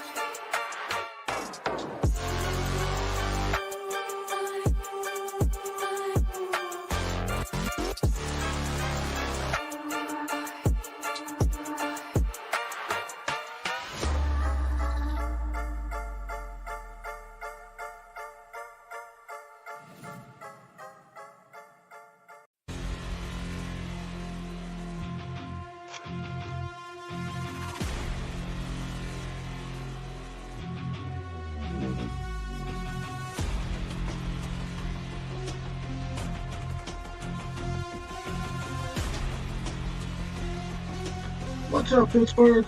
This is Ralph Galise, the host of the Injury Report on IE Sports Radio, your direct feed for all that is sports. Are you that passionate diehard Steelers, Penguins, Pirates, or just a Pittsburgh sports fan? Then please join me on the Injury Report every Tuesday on IE Sports Radio, the direct feed for all that is sports, and I will update you on all that's black and gold. Have you telling your Pittsburgh fans and friends what's up with Pittsburgh sports.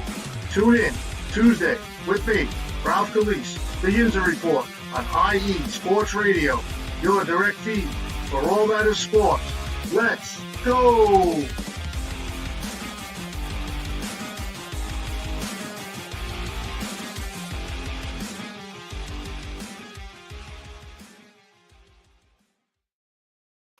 Oh, welcome back to IE Wrestling Show. We just heard from our boy Ralph Calise and the Yinzer Report and a couple of our new affiliates here at IE Sports Radio, the Bold North Breakdown with Glenn Ritter and the Wisconsin Whistle. You got to check out those new shows, guys, here on IE Sports Radio for sure. Let's see here. We're getting right into it, guys. The NXT Vengeance Day predictions. Yes, NXT Vengeance Day comes to you live this coming Saturday, February 15th from Washington, D.C. at the Care First Arena.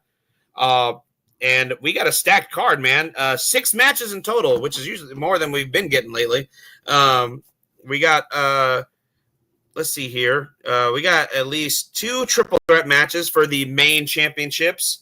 And a strap match, which I'm always for. I love strap matches. They usually are always pretty damn good. CM Punk and Drew McIntyre, the most recent strap match, which was awesome back in Bash in Berlin this past summer, last year in Germany.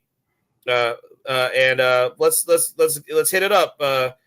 T5 first match. Let's just jump right in. Strap match.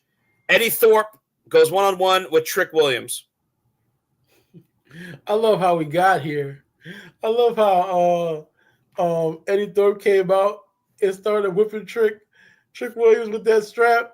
I was like, no, it's Black History Month. No. Oh man. That was hilarious, bro.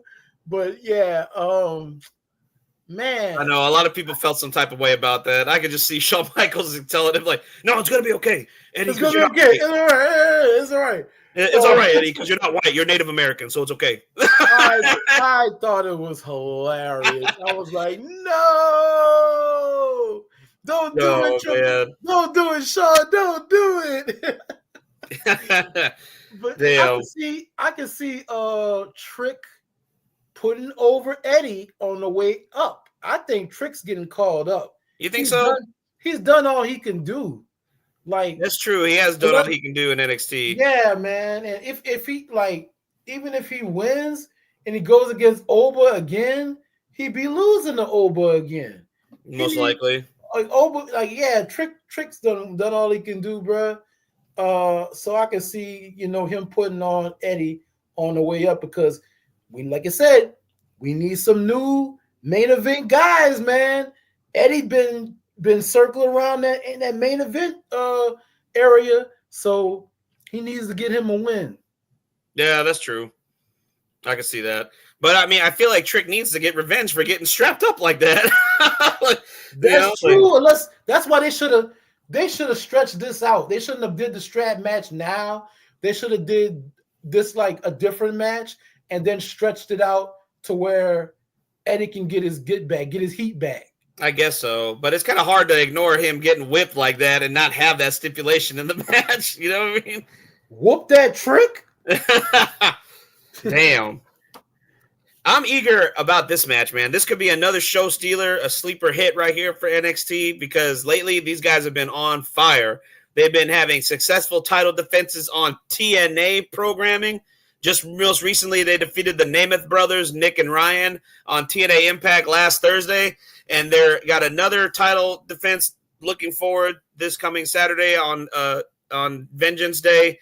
Nathan Frazier and Axiom, who I like to call Fraxium, defend the NXT tag team titles against the tag team of Josh Briggs and Yoshiki Inamura from Pro Wrestling Noah. This new tag team of Briggs and Inamura. What do you think, man? This is wild and out of left field, man. But I kind of want to see how this new tag team, because you know what? I stopped doubting Fraxium, bro.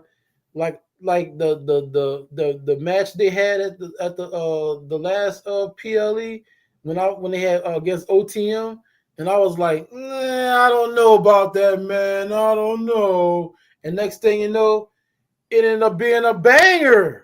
I was like, whoa. I said, they brought me in. They said, hold on to this. What I'm holding on to this rope for? Trust me, hold on to this rope. And they pulled me in. Slowly but surely pulled me in. And I was like, you know what?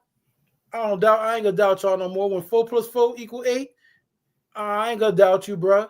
So Fraxium, and even though this is another Franken team that we just getting for the first time, I'm like, you know what? I don't doubt Fraxium. I don't know about this new team, but I don't doubt Fraxium. Let me see if they're gonna lure me in again. Right. So I think Fraxium keeps the titles. I think so. I mean, it's kind of hard to see them losing to anyone, man. They've been champion for over 162 days. Especially a Franken team, an unknown Franken team at that. I understand if it's a Franken team. I understand if it's a Franken team that's been teaming for a while or got some wins and losses, but I don't even think they've done anything together yet.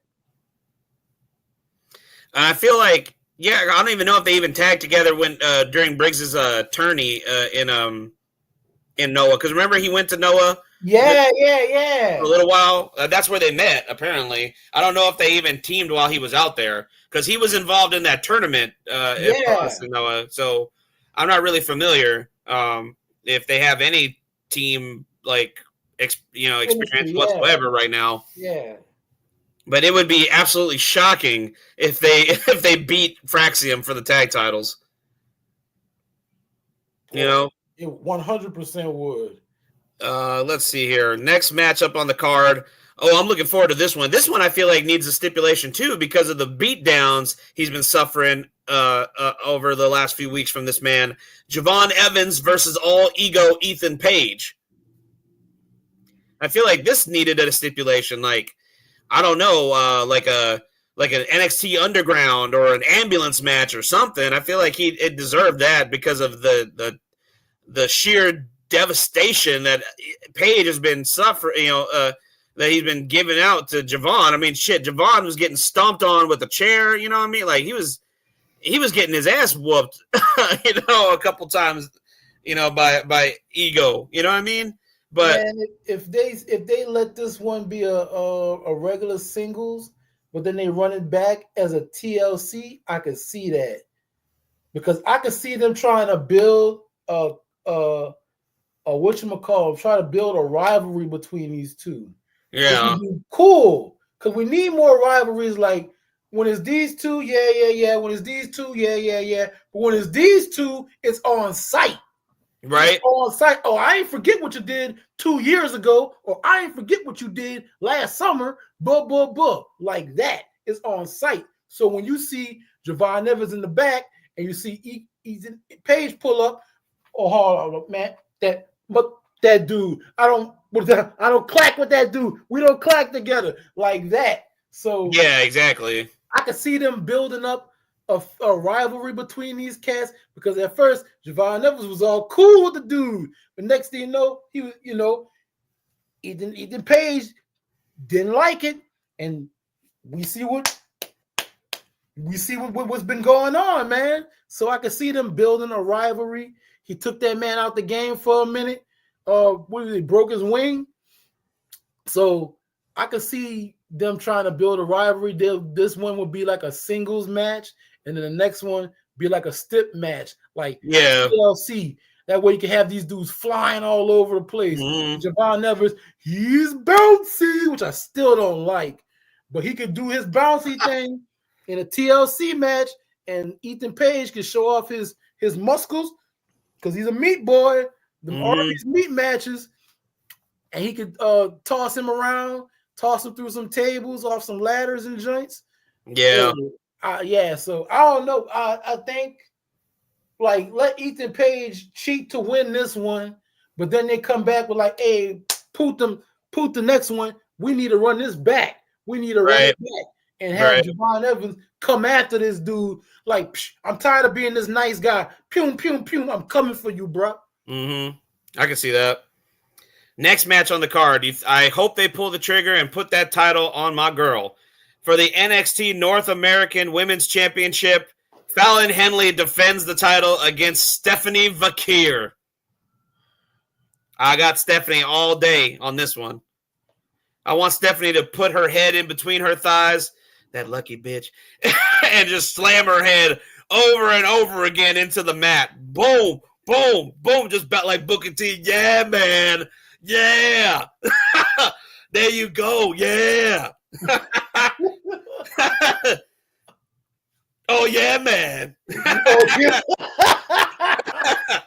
Bruh, I'd be dying, dog. I'd be like, amen, amen, Booker T. Amen. Oh, yeah, man. Oh, yeah, man. Yeah. That's that shucky, ducky, quack, quack. Quack. Yeah. Oh, bruh. Now, can you dig that? Sucker. Oh, I can dig that, sucker. I can dig that. Oh, man. Every time, I love how Booker be losing his shit every time she does that. 100%. I'll be living vicariously through Booker T in my head. I'll be like, yeah. Yeah. Yeah, I know where you at, Booker. Right. I'm with you right there, Booker. Yeah, I know where you at, Booker. I know where you at. Yeah. Unless what you're cooking, bro. Oh boy. Unless some funny shenanigans happens with Fatal Influence getting involved, which hopefully not. I mean, possibly if they do, I can see Chemical X, the new group with Gigi, Tatum, and Shotzi. Yeah, run them out to even the odds. I think I think we see a Stephanie Vakir title victory this weekend, man. I think so. I hope they come out and run them off and stuff, and then Stephanie, man, get that dub. Dub. That's right. My pick is Stephanie on this one for sure. I'm right along with you, bro. All right, so I was mistaken. I know I said 2 triple threat matches. I was wrong. It's 1 triple threat and a fatal 4-way, and that's what this is right here. Fatal 4-way after her victory over Bayley last night for the NXT Women's Championship. Julia, my other girl. Julia, the beautiful madness herself, defends the NXT Women's Championship against Raw's Bayley. And the newest member of the Raw roster, because she's been called up officially, Roxanne Perez and Cora Jade. So all 4 of these females are going to be fighting for the NXT Women's Championship this coming Saturday night. My pick is still Julia, man. I know that's a strong title defense for her to have against 3 big superstars, 2 of which are former NXT Women's Champion. Another one has been to the mountaintop multiple times on the main roster in Bayley. But I think Julia is going to walk out still NXT Women's Champion. This serves 3 masters. It furthers the Bayley-Roxanne feud, which I think we're headed to WrestleMania for, I think. Exactly. It's going to carry on to the main roster. It builds up Cora Jade to put her back in the main event scene. Yep. After she got injured. Yep. And it builds up Julia because she just took on 3 strong competitors. Mm-hmm. All former NXT champions. Testify. And she came out on the top. That's right. Not only that, the sprinkle on the top. I love a girl with an accent. Oh. Yep. Well, Julia, and then she mixed accent. Right. Bro, your parents made you? Oh, bless their heart. That's why they call it a beautiful madness, man. I don't think there's a better nickname for her. I never met her parents, but bless their heart for making her that accent. Oh boy, that did it. That did it for me, man. You can cut a promo all day. I don't even care. I don't care what you're saying. Read the phone book. I don't care. 1485. I'm like, right. Then go wrestle, and then go out and put a banger on. That's right. That's right. I had to tell people what I need to know about Julie. What I need about Julie. Bro, go on YouTube and watch some of them bangers she put on in Stardom. Yep. Boy, she was out here. I said they nerfed. I had to tell somebody what nerfed mean. I said WWE might have to nerf her because she was out here killing people. They be actively trying to kill people in Stardom, dude. Yeah, that's true. So I'm like, yeah, you might have to. Hey, Julia, we love you, but you might need to tone that down. We're not trying to kill these young girls. Yeah, exactly. Next match on the card is the main event. I would be shocked if it's not the women's. This would be the one to close out the show for the NXT Championship triple threat. Oba Femi defends the NXT Championship against Austin Theory and Grayson Waller, A-Town Downtown, in a triple threat match against the NXT Champion. Most random of triple threat matches, but this kind of reminiscence of or A-Town Down Under, whatever.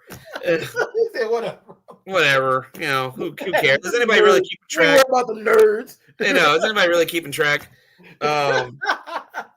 Anyway, I mean, I feel like this is very reminiscent of like mid 2000s WWE.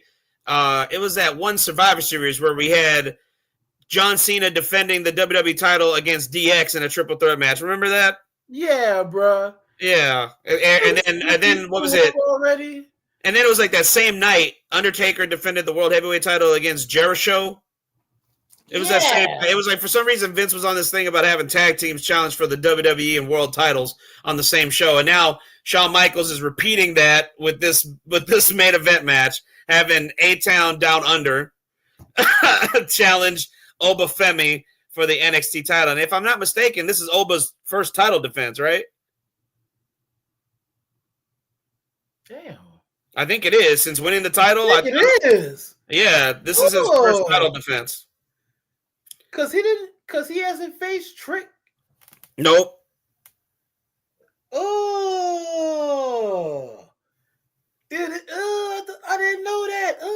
Oba's about to realizing this. Oba about to manhandle these white boys. He about to be like Mark Henry in that one A Haunted House movie. Come over here and kiss me on my hot mouth. I'm romantical. He about to Debo those boys, man. He about to He about to Damon those boys. You know? I'm a boy, Damon. I'm a man, Damon. No, Damon, I'm a man, Damon. That's what he about to manhandle them boys. Oh boy. I want to fight you after that too. Man, it's your fault, Grayson. No, it's your fault. It's your fault. I didn't do that to you. You get mad at him. No. I'm not gonna do that. I'm gonna get mad at you. Oh man. Yes, you're mad with me. No, sir. No. I'm mad at him. Right. I go back to SmackDown or Raw, pissed off at Grayson Waller. It's your fault. You always talking smack with your accent. You make me sick. You got me beat up. And this is our last NXT Premium Live event before we get to Stand and Deliver during WrestleMania weekend, which is going to be from the T-Mobile Arena in Paradise, Nevada. I mean, I wonder where we're going to go from here. Do you think they throw Ricky Starks into the mix right away? Like, do you think we get a Ricky Starks-Oba match at Stand and Deliver, or you think Ricky goes after somebody else to try to establish himself? Like, he got to establish himself first. I know he came out as a big deal in that promo, but for them WWE cats that don't watch nothing else, you need to get established to peoples. That's true. That's true. In NXT right now, because he need to get established to people. So they need to get him. They need to get his feet wet on NXT before he can go after the big dog. Yeah, that's true. I don't see Oba losing this match. I mean, we're already talking about Stand and Deliver and Oba defending, so Oba's gonna win. Like, there's no way Oba's dropping the title to Waller or Theory. No way. Not as protected as that dude was. Right. Ooh. And where does this new NXT group show up? Like, is this something that you think that show?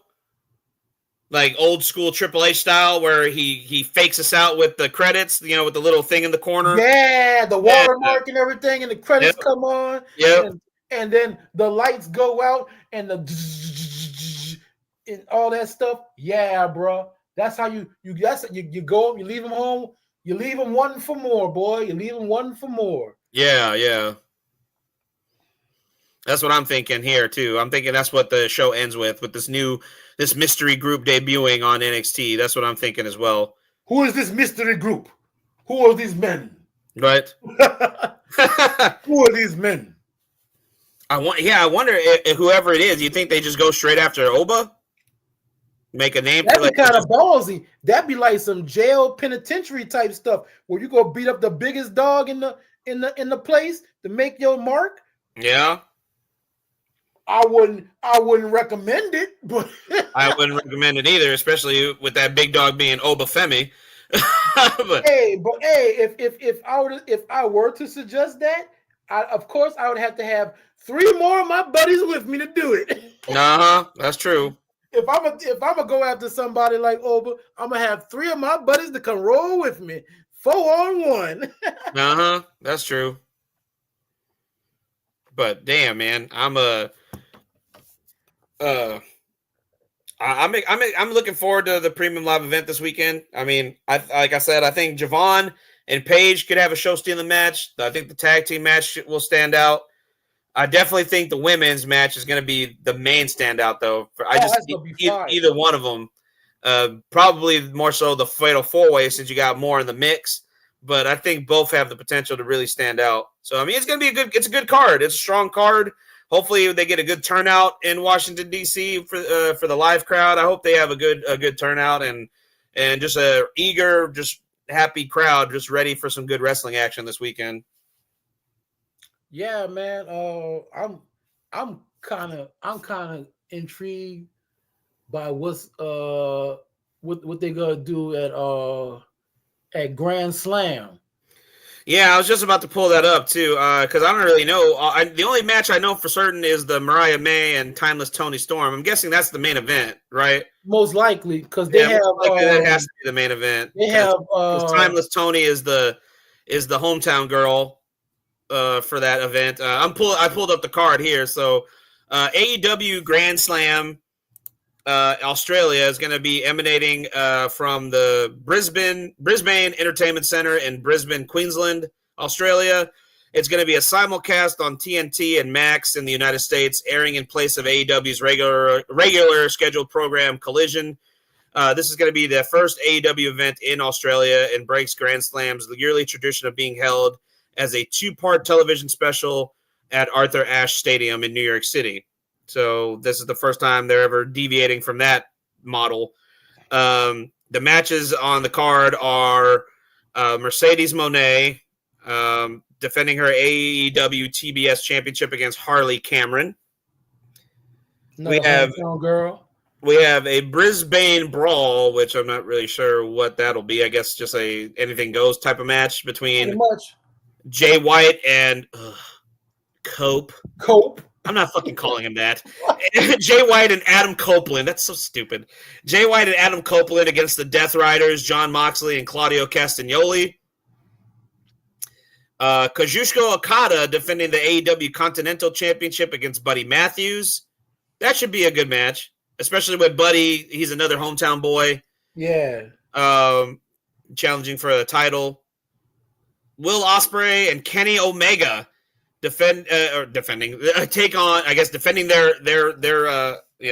honor against the Don Callis family, Kyle Fletcher and Konosuke Takeshita. Yeah, Konosuke Takeshita. Alpha. And then the main event, which I assume will be the main event, AEW Women's World Championship. Timeless Tony Storm challenges Mariah May for the AEW Women's World title. Bro, she been cooking, dog. That good man. Tony, bro, when she came out dressed like Mariah, bro. Damn. God. I was like, time out, flag, and then they cut to Mariah behind the desk. I was like, yes.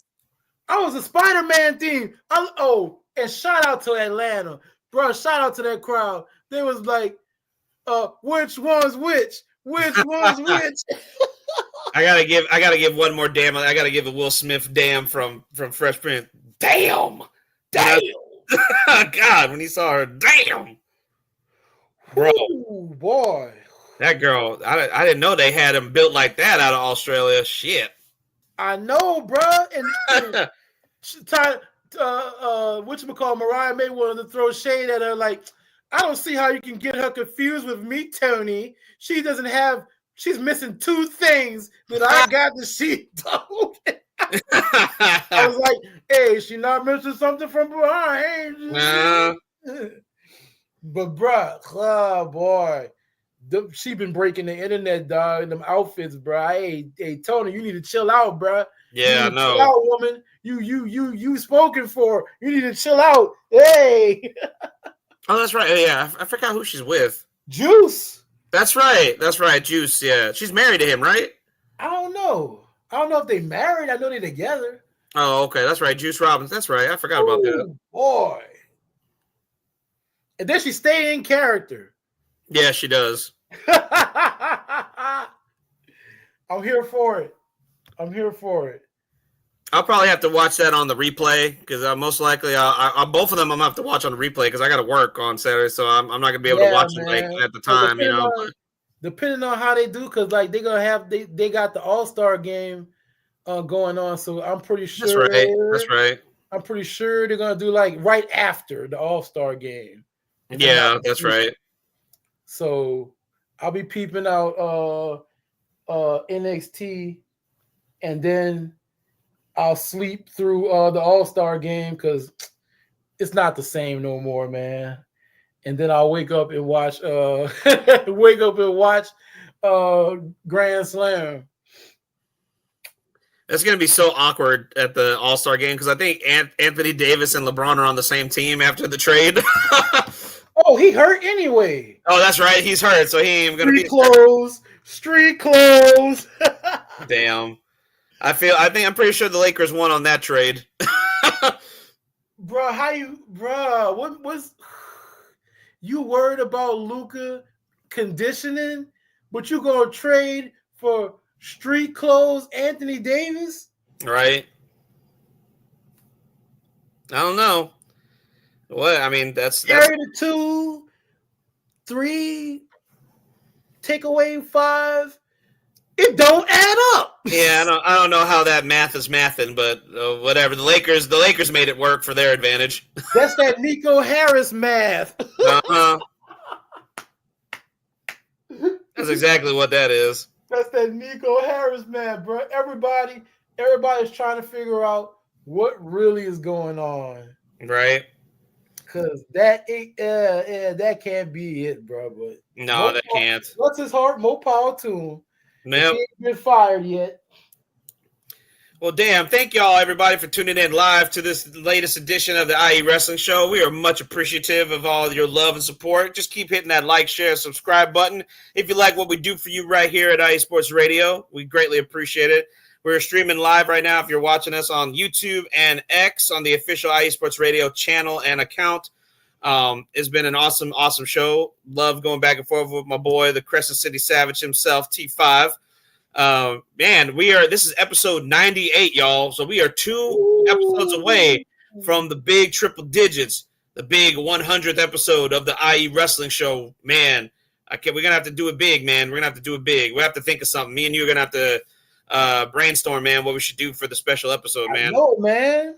Maybe we can do like a couple of special countdowns or something. I don't know. We'll chop it up and we'll figure it out, man. But please follow my boy, the Crescent City Savage himself, T5, at his official accounts, who is T Fizzle. At his personal page on X and at Crescent City _IE, his show page for the Crescent City Connection right here on IE Sports Radio, of course. And please follow me at IE Wrestling Show on TikTok, Blue Sky, and X. And don't forget to hit up every other show link that you see on IE Sports Radio. Right here on IE Sports Radio. Let's see. Let me get the screen in here right down below. Yes, follow us on X, Instagram, Facebook, TikTok, and YouTube at IE Sports Radio. Go to IESportsRadio.com and check out our official page at IESportsRadio.com/IE Wrestling Show. Check out our merch shop. Get yourself some merch. IE Sports Radio t-shirts, hats. Check them out. That's IESportsRadio.com/shop. And we're available on all podcasting platforms. Spreaker, Spotify, iHeartRadio, Neo7, Audible. We're available everywhere, y'all. Thank y'all again. For my boy T5, for myself, for SoCal Saint. We'll see y'all next week. Take care, y'all. Stay blessed, stay happy, stay healthy. We'll see y'all next time.